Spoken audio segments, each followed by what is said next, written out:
أعوذ بالله من الشيطان الرجيم.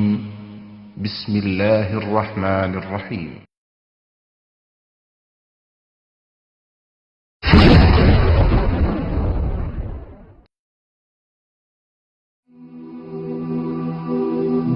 মৃত্যু এমন এক বাস্তবতা যার থেকে কেউ পলায়ন করতে পারবে না। প্রত্যেকটি প্রাণীকেই মৃত্যুর স্বাদ আস্বাদন করতে হবে। আল্লাহ তাআলা পবিত্র কালামে মাজিদে ইরশাদ করেন, কুল্লু নাফসিন যায়িকাতুল মাউত, প্রতিটি প্রাণী ওই মৃত্যুর স্বাদ আস্বাদন করবে। কুল ইন্নাল মাউতাল্লাযী তাফিররুনা মিনহু ফাইন্নাহু মুলাকীকুম, হে নবী আপনি বলে দিন, মৃত্যু যার থেকে তোমরা পলায়ন করছো সে অবশ্যই তোমাদের সাথে সাক্ষাৎ করবে। আইনামা তাকুনু ইউদরিকুমুল মাউত ওয়ালাউ কুনতুম ফি বুরুজিম মুশাইয়াদা, তোমরা যেখানেই থাকো না কেন মৃত্যু তোমাদেরকে পাকড়াও করবেই, যদিও তোমরা সুদৃঢ় দুর্গে অবস্থান করো। লিকুল্লি উম্মাতিন আজাল, ইযা জাআ আজালুহুম ফালা ইস্তাখিরুনা সাআতান ওয়ালা ইস্তাকদিমুন, প্রত্যেকটি জাতিরই মৃত্যুর জন্য একটি নির্ধারিত সময় রয়েছে। যখন সেই নির্ধারিত সময় চলে আসে তখন তার থেকে এক মুহূর্ত আগ পিছ করা হয় না।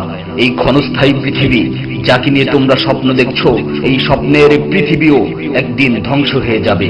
কিয়ামতের সময় যখন নিকটবর্তী হবে তখন আল্লাহ সুবহানাহু ওয়া তাআলা নিজের দায়িত্বপ্রাপ্ত ফেরেশতাকে সিংহায় ফুৎকার দেওয়ার আদেশ দিবেন। অতঃপর ফেরেশতা সিংহায় ফুঁক দিবেন, ফলে পৃথিবী ও পাহাড় সমূহ উত্তোলিত হবে, চূর্ণ বিচূর্ণ হয়ে যাবে, আকাশ ফেটে টুকরো টুকরো হয়ে যাবে এবং নক্ষত্র সমূহ ঝরে পড়বে, সূর্য তার কিরণ হারিয়ে ফেলবে, সমুদ্রকে উত্তাল করে তোলা হবে। সেদিন কিয়ামতের ভূমিকম্প ও কিয়ামতের ভয়াবহ অবস্থা দেখে সকলেই মৃত্যুবরণ করবে। আল্লাহ তাআলা বলছেন, ইয়া আইয়ুহান নাসু ইত্তাকু রাব্বাকুম ইন্না যালযালাতাস সাআতি শাইউন আযীম يوم ترونها تذهل كل مرضعة عما رضعت وتضع كل ذات حمل حملها وترى الناس سكارى وما هم بسكارى ولكن عذاب الله شديد। হে মানুষ, তোমরা তোমাদের প্রতিপালককে ভয় করো, নিশ্চয়ই কিয়ামতের প্রকম্পন এক ভয়ঙ্কর ব্যাপার। সেদিন তোমরা দেখবে প্রত্যেক স্তন্যদানকারিণী আপন দুগ্ধপোষ্য শিশুকে ভুলে যাবে এবং প্রত্যেক গর্ভধারিণী তার গর্ভপাত করে ফেলবে। তুমি দেখবে মানুষকে পাগলের মতো, আসলে ওরা পাগল নয়, তবে আল্লাহর আযাবই হবে কঠিন। فإذا نفخ في الصور نفخة واحدة وحملت الأرض والجبال فدكتا دكة واحدة, অতঃপর যখন সিংহায় ফুঁক দেওয়া হবে একটি মাত্র ফুঁক, আর জমিন ও পর্বতমালাকে উত্তোলিত করা হবে এবং মাত্র একটি আঘাতে এগুলো চূর্ণ বিচূর্ণ হয়ে যাবে। ইযা সামাউ ফাতারাত ওয়া ইযাল কাওয়াকিবু ইনতাসারাত ওয়া ইযাল বিহারু ফুজ্জিরাত ওয়া ইযাল কুবুরু বু'সিরাত আলিমাত নাফসুম মা কদ্দামাত ওয়া আখখারাত, যখন আসমান বিদীর্ণ হবে, আসমান ফেটে টুকরো টুকরো হয়ে যাবে, আর যখন নক্ষত্রগুলো ঝরে পড়বে, আর যখন সমুদ্রগুলোকে উত্তাল করে তোলা হবে, আর যখন কবরগুলোকে উন্মোচিত করা হবে, তখন প্রত্যেকেই জানতে পারবে সে আগে কি পাঠিয়েছে এবং পরে কি পাঠিয়েছে। সেদিন কিয়ামতের ভয়াবহতায় আল্লাহ সুবহানাহু ওয়া তাআলা ব্যতীত প্রতিটি প্রাণী প্রাণ হারাবে। পবিত্র কালামে মাজিদে ইরশাদ হয়েছে, কুল্লু শাইইন হালিকুন ইল্লা ওয়াজহা, সেদিন আল্লাহর মহান সত্তা ব্যতীত প্রত্যেকটি জিনিসই ধ্বংস হয়ে যাবে। কুল্লু মান আলাইহা ফান ওয়া ইয়াবকা ওয়াজহু রাব্বিকা যুল জালালি ওয়াল ইকরাম, সেদিন জমিনের উপর যা কিছু রয়েছে সবই ধ্বংস হয়ে যাবে, আর শুধুমাত্র মহামহিম ও মহানুভব আল্লাহ সুবহানাহু ওয়া তাআলাই বাকি থাকবেন।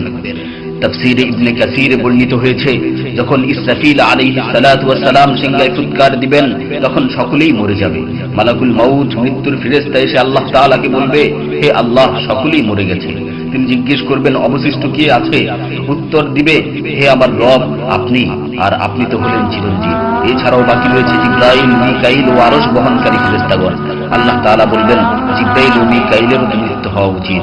মৃত্যুর ফেরেশতা মালাকুল মাউত বলবে, হে প্রভু, জিবরাইল ও মিকাইলও মরে গেছে।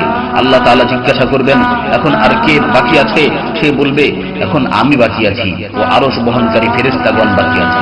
তখন আল্লাহ তাআলা বলবেন, আরশ বহনকারীদেরকেও মরতে হবে, তারাও মরে যাবে। আল্লাহ তাআলা আবার জিজ্ঞাসা করবেন, এখন কে বাকি আছে? মালাকুল মাউত আজরাইল আলাইহিস সালাতু ওয়াস সালাম বলবেন, হে আমার রব, এখন আপনি বাকি আছেন এবং আমি বাকি আছি। তখন আল্লাহ তাআলা আজরাইল আলাইহিস সালাতু ওয়াস সালামকে বলবেন, তুমি তো আমার মাখলুক, সুতরাং তুমিও মরে যাও। তিনি তৎক্ষণাৎ মরে যাবেন এবং শুধুমাত্র আল্লাহ তাআলাই বাকি থাকবেন।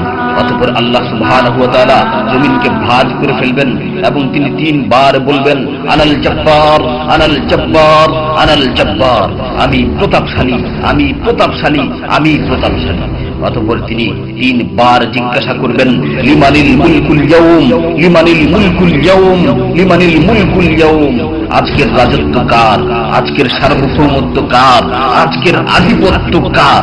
জবাব দেওয়ার মতো কেউই থাকবে না। তিনি আবার উত্তর দিবেন, লিল্লাহিল ওয়াহিদিল কাহ্হার, আজকের রাজত্ব, আজকের সার্বভৌমত্ব, আজকের আধিপত্য পরাক্রমশালী একমাত্র আল্লাহ।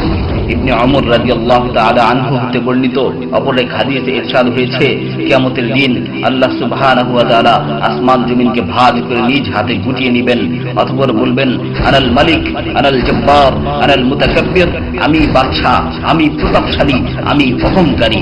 আইনা মুলুকুল আরদ, আইনাল জব্বারুন, আইনাল মুতাকাব্বিরুন, দুনিয়ার রাজা বাদশারা কোথায়, দুনিয়ার প্রতাপশালীরা কোথায়, দুনিয়ার অহংকারকারীরা কোথায়? তখন আল্লাহ তাআলা সুউচ্চ কণ্ঠে 3 বার জিজ্ঞাসা করবেন, লিমানিল মুলকুল ইয়াউম, লিমানিল মুলকুল ইয়াউম, লিমানিল মুলকুল ইয়াউম, আজকের রাজত্ব কার, আজকের সার্বভৌমত্ব কার, আজকের আধিপত্য কার?